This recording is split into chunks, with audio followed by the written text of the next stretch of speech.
Jour, le prophète alayhi salatu wassalam a vu sa femme Aïcha radiallahu anha qui est en train de pleurer. Elle est en train de pleurer ardemment. Le prophète alayhi salatu wassalam lui demanda la cause de ses pleurs. Elle dit: ô messager de Dieu, quand je pense au feu de l'enfer, ça me fait pleurer. Le prophète alayhi salatu wassalam dit à Aïcha: c'est ça qui te fait pleurer? Tu penses à toi, tu penses à ta famille? Wallahi, ô Aïcha, il y a 3 endroits où personne ne va penser à personne. Où personne ne va penser à personne. Le premier, c'est lorsque Allah va mettre tes actions dans la balance. Ainsi, tu seras concentré jusqu'à ce que tu saches si ta balance est légère ou lourde.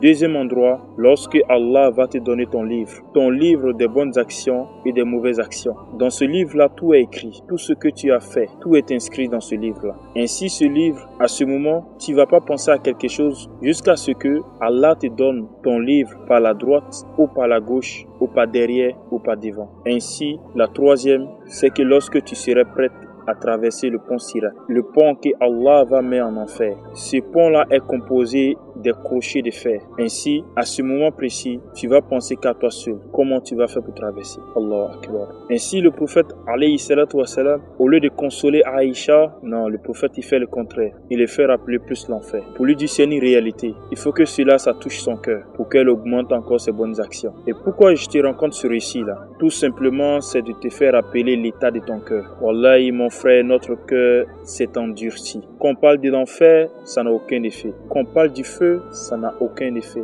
Quand on parle de la tombe, ça n'a aucun effet. Tu sais pourquoi? Tout simplement parce que notre cœur est devenu dur. Et notre cœur est devenu dur parce que on a multiplié les mauvaises actions. À force de multiplier les mauvaises actions, notre cœur s'est noirci et s'endurci. Et wallahi, lorsque Dieu parle dans le Coran, lorsque Dieu parle de l'enfer, c'est pour trembler les cœurs. Pour qu'à travers cela, on change, on devient meilleur. Mais malheureusement, notre cœur s'est endurci. C'est pour ça que Dieu dit dans le Coran, dans la sourate Baqara, verset 74, Qulubukum min ba'di zalika fahiya kal hijarati. Malgré cette exhortation éloquente et ces miracles fascinants, vos cœurs se sont quand même endurcis et deviennent aussi durs que des pierres, voire plus durs encore. Allahu Akbar. Mon frère, ma soeur, wallahi que si les faits, les propos de l'enfer ne touchent pas notre cœur, dis-toi que les cœurs sont malades. On a besoin d'une guérison. On a besoin des rappels. On a besoin des zikrs. On a besoin d'Allah. On a besoin des bonnes paroles pour affaiblir cette cœur qui est dur.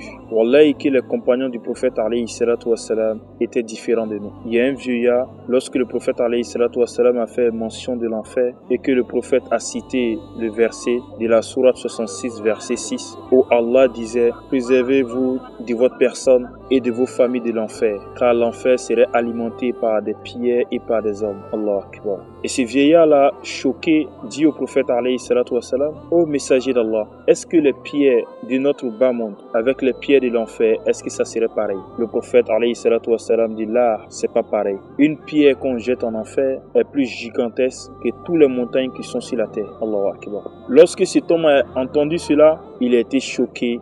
Il a perdu connaissance. Le prophète alayhi salatu wassalam a mis sa main sur son cœur et a vu qu'il était encore vivant. Le prophète alayhi salatu wassalam l'ordonna, dit: Ashhadu la ilaha illallah wa ashhadu anna Muhammadan rasulullah. Et cet homme a prononcé cela. Et lorsque cet homme a fini de prononcer cela, le prophète alayhi salatu wassalam lui dit: sache que je t'annonce que tu iras au paradis. Et l'homme sur le champ a quitté ce bas monde. Et les compagnons qui étaient étonnés disent: en bon, au messager de Dieu? Il dit: si, parce que Allah a dit: son paradis est pour ceux qui craignent sa menace et ses avertissements. Allah Akbar. Il y avait un autre compagnon, tellement le prophète alayhi salatu wassalam a parlé de l'enfer, il n'arrivait plus à dormir. Le sommeil est parti. Lui-même, il s'est réveillé. Il dit: oh Allah, le rappel de l'enfer a fait fuir mon sommeil. Et il s'est levé et il a prié toute la nuit jusqu'au jour. Il y avait un autre compagnon qui s'appelait Abdallah ibn Rawa. Lui, un jour, ils sont venus le trouver, il pleurait. Et les gens l'ont demandé: pourquoi tu pleures? Et il dit: je ne pleure pas pour ce bas monde. Je ne pleure pas parce que je me sépare de ce bas monde. Mais je pleure parce que j'ai entendu le messager de Dieu alayhi salatu wassalam réciter ce verset où Allah dit: il n'y a personne parmi vous qui ne passera par ce pont. Et c'est de quel pont? C'est un pont qui sera en enfer. Et ce pont, tout le monde va traverser, mais croyants ou croyants. Et ceux qui étaient des bonnes personnes vont traverser ce pont. Et ceux qui étaient des mauvais vont tomber. Ainsi, lui, il ne sait même pas comment il va passer. Il sait qu'il a fait les bonnes actions. Est-ce que c'est sûr qu'il va passer ce pont? Ainsi, c'est cela qui le faisait pleurer.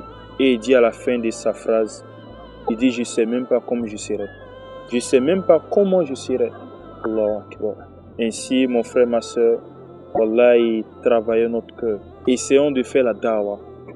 Écoutons les rappels pour avoir un cœur sain. Pour que lorsqu'on nous parle du Coran, qu'il ait de l'effet, que notre cœur tremble, que la crainte d'Allah se réveille. Ainsi, cela serait bon pour moi et pour toi. Parce que ça va nous pousser à faire les bonnes actions. Et ça va nous éloigner à faire les mauvaises actions. Et si tout le monde faisait cela, tout le monde s'éloignait des mauvaises actions par la crainte d'Allah, tout le monde courait pour faire les bonnes actions par la crainte d'Allah, Wallahi que notre monde serait meilleur. On aura le paradis ici-bas et le paradis dans l'au-delà. Sur ce, je crois que je vais m'arrêter ici. On se verra à la prochaine vidéo, Inch'Allah.